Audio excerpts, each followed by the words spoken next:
Periuk pelanga sumping dari Jawa, datang nek ke Cibuk bawa kepiting 2 ekor.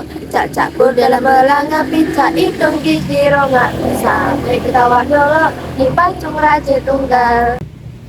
Assalamualaikum warahmatullahi wabarakatuh. Salam sejahtera untuk kita semua. Perkenalkan, saya Ika Bella Fabrianti, NIM F131230237. Perkenalkan, saya Umi Aulia Fadila Putri, NIM F131230226. Kami dari kelompok 9 Fakultas Psikologi Universitas Semarang. Pada kesempatan ini kami akan memaparkan video edukasi mengenai kebudayaan Provinsi Kalimantan Barat sebagai pemenuhan tugas mata kuliah Psikologi Lintas Budaya. Tujuan pembuatan video ini untuk mengenalkan, melestarikan, menumbuhkan rasa cinta, serta meningkatkan toleransi terhadap keragaman budaya Indonesia. Halo teman-teman, di depan kita sekarang ada peta Pulau Kalimantan, salah satu pulau terbesar di Indonesia. Pulau ini berada di bagian tengah Indonesia dan dikenal sebagai pulau yang sangat kaya akan hutan tropis dan sumber daya alam. Kalimantan terbagi menjadi 5 provinsi, yaitu Kalimantan Barat, Kalimantan Tengah, Kalimantan Selatan, Kalimantan Timur, dan Kalimantan Utara. Nah, di paling barat inilah terdapat Provinsi Kalimantan Barat, wilayah yang akan kita bahas lebih dalam. Ibu kotanya adalah Pontianak, yang terkenal karena dilalui langsung oleh garis Katulistiwa, yang membuat kota ini dijuluki sebagai Kota Katulistiwa. Kalimantan Barat memiliki keindahan alam yang luar biasa, dari pegunungan, sungai besar seperti Kapuas hingga hutan yang lebat.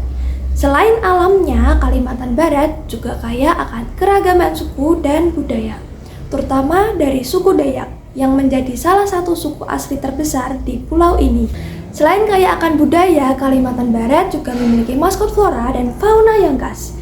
Maskot flora Kalimantan Barat adalah pohon tenggawang. Tenggawang merupakan pohon khas hutan Kalimantan yang menghasilkan biji untuk bahan dasar mentega, kosmetik, hingga obat tradisional. Pohon ini juga dikenal sebagai Emerald of Borneo atau permata hijau Kalimantan karena hanya tumbuh di daerah tertentu dan memiliki nilai ekonomi yang tinggi. Sementara itu, maskot fauna Kalimantan Barat adalah burung enggang gading atau juga sering disebut sebagai rangkong gading. Burung ini dianggap sakral oleh masyarakat Dayak karena melambangkan keagungan, keberanian, dan kesetiaan. Enggang gading juga menjadi simbol keseimbangan antara manusia dengan alam.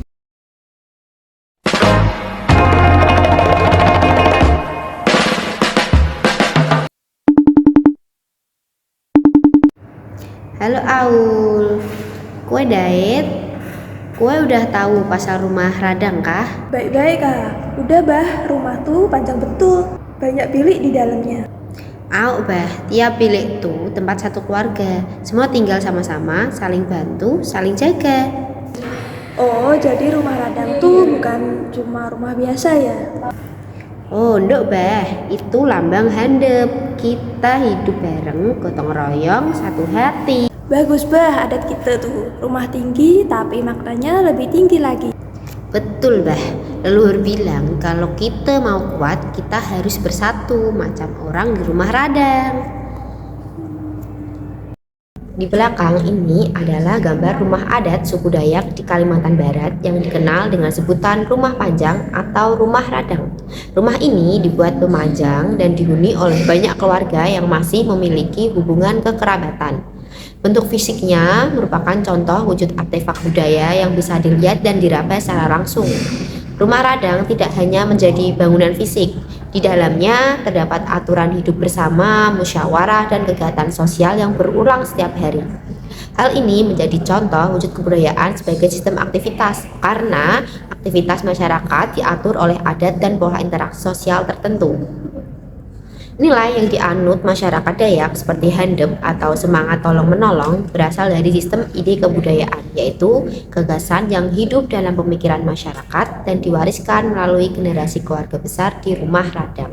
Nah, nilai ini dianggap sebagai kebenaran dan menjadi acuan berperilaku. Struktur rumah yang tinggi dan tanah menunjukkan bagaimana budaya mempengaruhi persepsi masyarakat Dayak terhadap lingkungannya. Rumah dibangun menyesuaikan kondisi alam, melindungi pemiliknya, dan memaknai alam sebagai bagian penting yang harus dihormati. Dengan demikian, rumah Radang bukan hanya tempat tinggal, tetapi cerminan hubungan erat antara budaya, persepsi, dan perilaku sosial.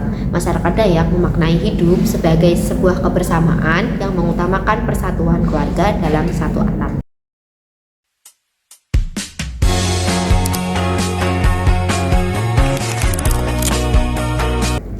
Tari Monong atau sering juga disebut Tari Manang merupakan tarian tradisional suku Dayak di Kalimantan Barat yang digunakan dalam ritual penyembuhan. Tarian ini menunjukkan bahwa persepsi masyarakat Dayak mengenai sakit tidak hanya berasal dari tubuh fisik, tetapi juga dari gangguan roh atau ketidakseimbangan dengan alam. Keyakinan tersebut merupakan bagian dari sistem kepercayaan yang dibentuk oleh budaya. Dalam konteks teori kebudayaan kepercayaan bahwa sakit dapat disembuhkan melalui tarian yang merupakan contoh wujud kebudayaan sebagai sistem ide, yaitu gagasan abstrak yang hidup dalam pikiran masyarakat Dayak. Nilai ini diwariskan dari leluhur dan dianggap sebagai kebenaran yang harus dijaga. Proses tari monong dilakukan melalui aktivitas sosial yang teratur dan diwariskan. Misalnya, peran penari yang disebut sebagai belian atau dukun yang memimpin ritual penyembuhan. Pola kegiatan ini dilakukan secara turun-temurun dan menjadi sebuah wujud kebudayaan sebagai suatu sistem aktivitas bagi suku Dayak. Selain itu, atribut yang digunakan dalam tarian seperti pakaian, hiasan kepala, serta alat musik tradisional menjadi wujud artefak budaya yang dapat dilihat dan disentuh secara langsung. Tari Monong menunjukkan hubungan yang sangat jelas antar budaya, persepsi kesehatan, emosi, dan perilaku masyarakat Dayak. Tarian tidak sekedar seni pertunjukan, tetapi bagian dari upaya menjaga harmoni manusia dengan alam dan dunia spiritual.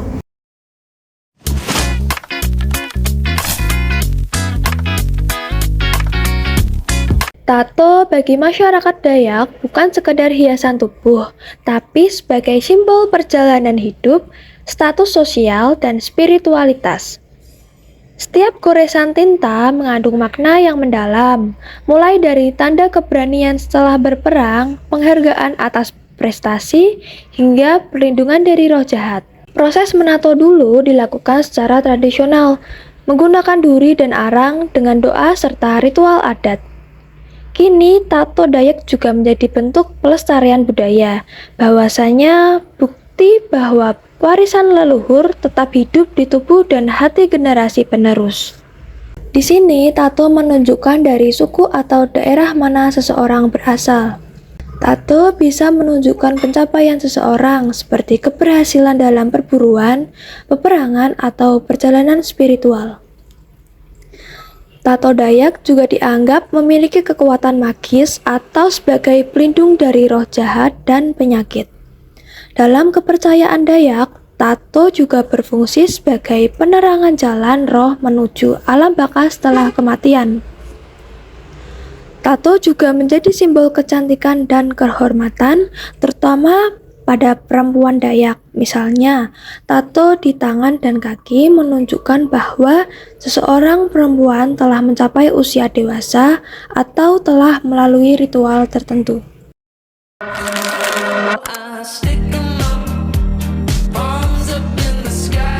Naik Dango merupakan acara yang sangat penting bagi masyarakat Dayak di Kalimantan Barat. Upacara ini dilakukan untuk bersyukur atas panen padi yang melimpah. Bagi orang Dayak, padi itu bukan sekedar makanan. Padi adalah sumber kehidupan yang harus dijaga dan dihormati karena dianggap pemberian dari leluhur dan kekuatan alam. Kepercayaan seperti ini terbentuk dari nilai budaya yang dianut dan kemudian memengaruhi cara mereka memandang realitas. Kepercayaan ini termasuk dalam sistem nilai budaya. Nilai tersebut diwariskan sejak kecil melalui keluarga dan adat istiadat, lalu menjadi acuan dalam kehidupan bersama. Dalam pelaksanaannya, Naik Dango dilakukan melalui serangkaian kegiatan yang punya aturan dan pola tertentu, mulai dari doa adat, musik tradisional, tarian, sampai makan bersama seluruh warga. Semua ini menunjukkan bahwa budaya bukan hanya soal kepercayaan, tetapi juga sebuah aktivitas sosial yang terpola dan dilakukan bersama-sama. Peralatan upacara yang dipakai juga memiliki makna khusus. Misalnya padi hasil panen, tempayan, alat musik, hingga pakaian adat. Yang memperindah upacara, tetapi juga membantu menjelaskan makna naik dangu bagi masyarakat Dayak. Yang menarik lagi, dalam acara ini, seluruh warga berkumpul dan saling bekerja sama. Ada acara kebersamaan, gotong royong, dan rasa syukur yang sangat kuat. Mereka percaya bahwa panen yang baik bukan hanya karena usaha manusia, tapi juga karena alam yang memberikan kehidupan. Itulah sebabnya masyarakat Dayak selalu menjaga alam dengan sepenuh hati.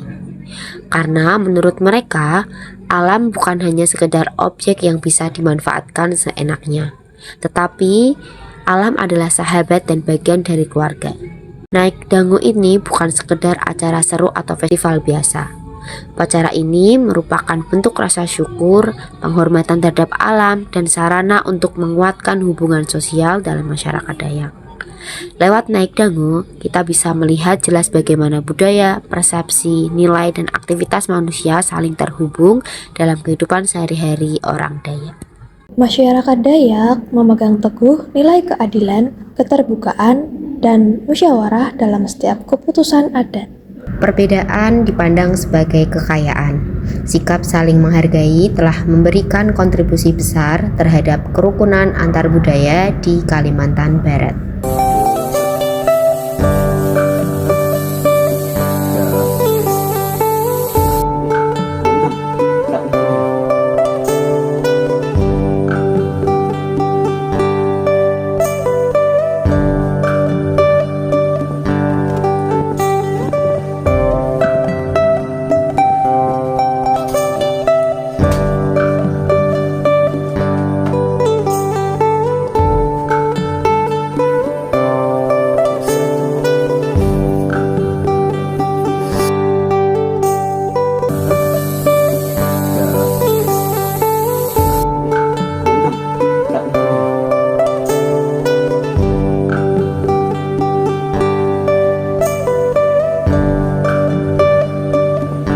Bahasa itu salah satu bagian terpenting dalam budaya, karena dengan bahasa kita bisa saling mengobrol, bekerja sama, dan membangun hubungan satu sama lain.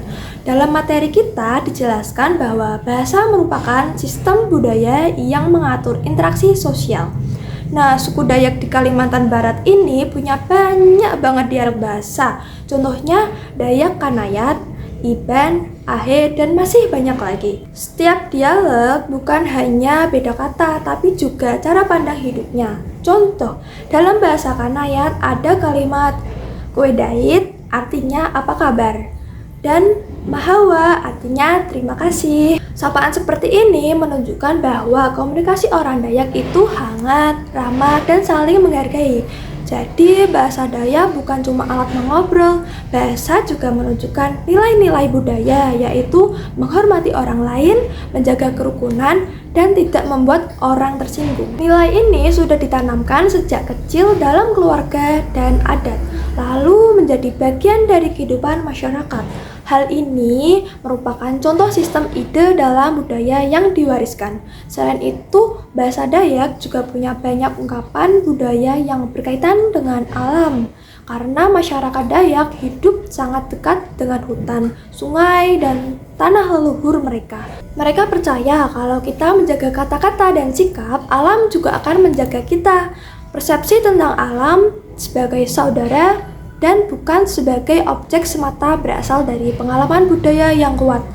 Bisa dibilang belajar bahasa Dayak itu seperti belajar memahami cara-cara orang Dayak memandang dunia. Lewat bahasa, kita bisa lihat bahwa masyarakat Dayak sangat menghargai kedamaian, kekeluargaan, dan hubungan baik antar manusia maupun dengan alam. Demikianlah pemaparan kami mengenai kebudayaan di Kalimantan Barat. Semoga informasi dalam video ini dapat menambah pemahaman serta memperkuat rasa cinta kita terhadap keberagaman budaya yang dimiliki bangsa Indonesia.